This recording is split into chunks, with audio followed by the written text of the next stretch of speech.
हिंदू धर्म का एकमात्र धर्मग्रंथ है वेद। वेद के 4 भाग है, ऋग, यजु, साम और अथर्व।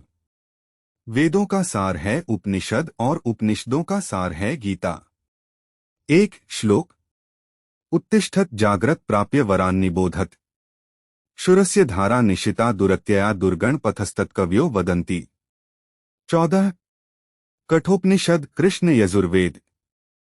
अर्थ के मनुष्यों, उठो, जागो, सचेत हो जाओ। श्रेष्ठ ज्ञानी पुरुषों को प्राप्त, उनके पास जा करके ज्ञान प्राप्त करो। त्रिकालदर्शी ज्ञानी पुरुष उस पथ तत्वज्ञान के मार्ग को छुरे की तीक्ष्ण, लांघने में कठिन धारा के सदृश दुर्गम घोर कठिन कहते हैं। 2 श्लोक। प्रथमेनार्जिता विद्या द्वितीयेनार्जितं धन तृतीयेनार्जितः कीर्तियः चतुर्थे किं करिष्यति। अर्थ जिसने प्रथम अर्थात ब्रह्मचर्य आश्रम में विद्या अर्जित नहीं की, द्वितीय अर्थात गृहस्थ आश्रम में धन अर्जित नहीं किया, तृतीय अर्थात वानप्रस्थ आश्रम में कीर्ति अर्जित नहीं की, वह चतुर्थ अर्थात संन्यास आश्रम में क्या करेगा। 3 श्लोक। विद्या मित्रण प्रवासेषु भार्या मित्रण गृहेषु च रुग्णस्य चौषध मित्रण धर्मो मित्रण मृतस्य च। अर्थ प्रवास की मित्र विद्या, घर की मित्र पत्नी, मरीजों की मित्र औषधि और मृत्योपरांत मित्र धर्म ही होता है। 4 श्लोक।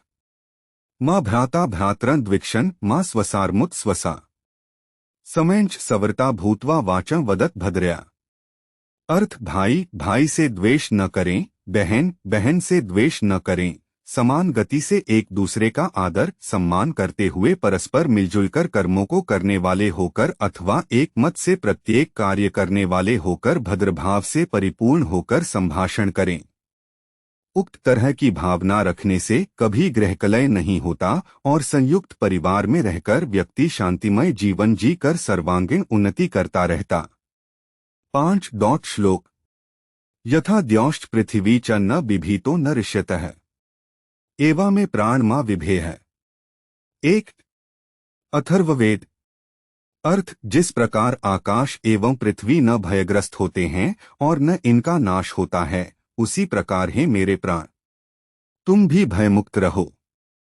अर्थात व्यक्ति को कभी किसी भी प्रकार का भय नहीं पालना चाहिए। भय से जहां शारीरिक रोग उत्पन्न होते हैं, वहीं मानसिक रोग भी जन्मते हैं। डरे हुए व्यक्ति का कभी किसी भी प्रकार का विकास नहीं होता। संयम के साथ निर्भीकता होना जरूरी है। डर सिर्फ ईश्वर का रखें। 6 श्लोक। अलस्य कुतः विद्या अविद्यस्य कुतः धनम अधनस्य कुतः मित्रम अमित्रस्य कुतः सुखम। अर्थ आलसी को विद्या कहा, अनपढ़ या मूर्ख को धन कहा, निर्धन को मित्र कहा और अमित्र को सुख कहा।